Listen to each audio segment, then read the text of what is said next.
Spaghetti und außer Hartweizen ist da nichts drin. Das Wasser kocht und jetzt Das kann ist ich die nämlich das reintun. Erste, was man machen muss. Das machen wir. Ich habe hier schon die Pfanne auf dem Herd und 30 Gramm Speck in feine Streifen geschnitten. Die dürfen in ganz wenig Öl, in einem Löffel etwa, dürfen die ein bisschen ausschwitzen und ihr eigenes Fett abgeben.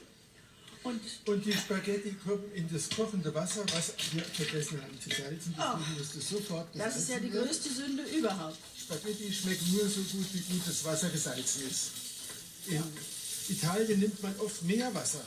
In die ausgelassenen Speckwürfel eine schöne große oder 2 kleinere Zwiebeln in Ringe geschnitten, die dann nachher, wenn sie sich aufgelöst haben, ja eher dann auch Spaghettiform haben. Was außerdem noch hinzukommt, ist eine Lauchstange, ebenso in feine Streifen geschnitten. Das dunkelgrün ist bereits im Suppentopf gelandet. Und jetzt sieht man auch gleich, wie hübsch das aussieht. Und ich schneide 2 Knoblauchzehen in kleine Würfel. So, mehr braucht man da überhaupt nicht. Gleich salzen.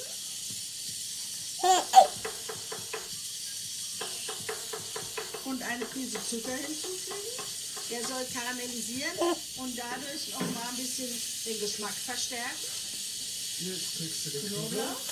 Wenn alles richtig angedünstet ist und man sieht, dass die Lauchscheibchen nur noch Streifen ergeben, dann können wir mit ein bisschen Tomatenkonzentrat der Sache einen Aromakick verleihen.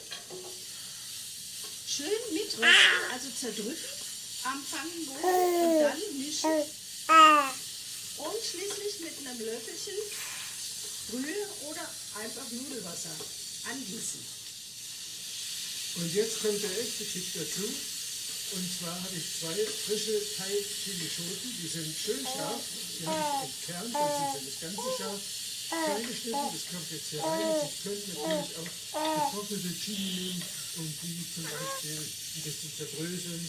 Aber dann haben sie meistens die Kerne mit Auf drin. den Pfannenboden und dann ein Tropfen Öl noch dazu, damit die Chilis rösten, weil sie geben noch mehr von ihrem Aroma ab und verlieren von dieser bösen Schärfe. Behalten nur noch die Nudeln.